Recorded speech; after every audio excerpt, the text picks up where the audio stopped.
Oh, sir, napakarami nitong nakaimbak na bigas na nandyan po sa pinuntahan nyo na bodega dyan sa Bulacan. Ano po ang tingin nyo dyan? Kung maipalabas sa market yan, narinig ko po kayo nagsasalita na baka bumaba ang presyo ng bigas kapag yan ay binenta at nilabas. Doon sa tatlong warehouse pa lang yung partner niya, parang Aljo, na 202,000 sacks of rice. Hindi pa namin sinisilip yung iba kasi parang around 30 to 40 warehouses yun. Tatlo pa lang yun. So, ibig sabihin, we have like around 1 million or so na mga bigas na nakatago lang dyan sa Bukawi at sa Balagtas, Bulacan sa mga warehouses. So, imagine pag inilabas natin yun, kayang-kayang pakainin for the next 2 to 3 months hanggang mag-harvest season ang mga kababayan natin. Thereby, pag inilabas sa palengke yan, babagsak ang presyo, babalik ulit sa 40. Unfortunately, nakita nga ni Speaker Romualdez na itong pagtaas ng presyo is artificial. Ito talagang sinasadya because of itong ang hoarding na we found out yesterday, partner niya. Partner, Congressman, ano raw ang paliwanag nila, sir? Kung bakit inimbak lang ang mga yan, yung mga bigas at hindi pa nilabas sa merkado, Kong? Wala silang paliwanag. Medyo nagulantang sila. At sabi nga doon sa soundbite ng isa, nagulat nga kami bakit nag-inspection suddenly ang mga otoridad. And the purpose was like there were informations na nakakarating kay Speaker Romualdez na may mga nag-iimbak ng bigas, na nagtatago ng bigas. Kaya that's the reason why tumataas ang presyo.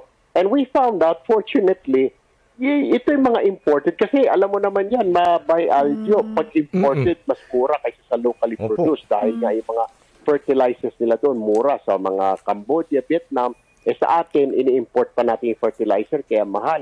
Ang ginagawa ng mga ito, nililipat nila, nilalagay nila sa kunwari, locally produced na bigas, na mga sako ng bigas, mga makikita mo, mga Denorado, mga Masagana, mga Sunrise, mga ganun. Doon nila inililipat from Cambodia ng mga sako ng bigas to Vietnam, inililipat nila kunwari doon sa mga sako ng mga Filipino na mga sacks para magmuka pagdating sa palengke o siguro yung mga retailer, ang kalangan nila, mga locally grown na bigas.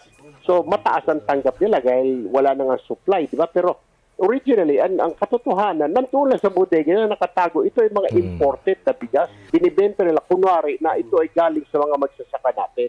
Ay, dinadaya tayo ha, Congressman. Nakita mo ba yung... nakita ko ito yung babae na kausap nyo ngayon, yung nagsabi na nagulat sila at nagulantang. At sinasabing sila po ay kompleto raw sa papeles at kesyo middleman lang daw sila. Hindi naman daw sila importer. I don't know kung totoo yun, pero siya ay isa lang sa mga management. Hindi naman siya may-ari, parang siya nagbabantay ng bodega.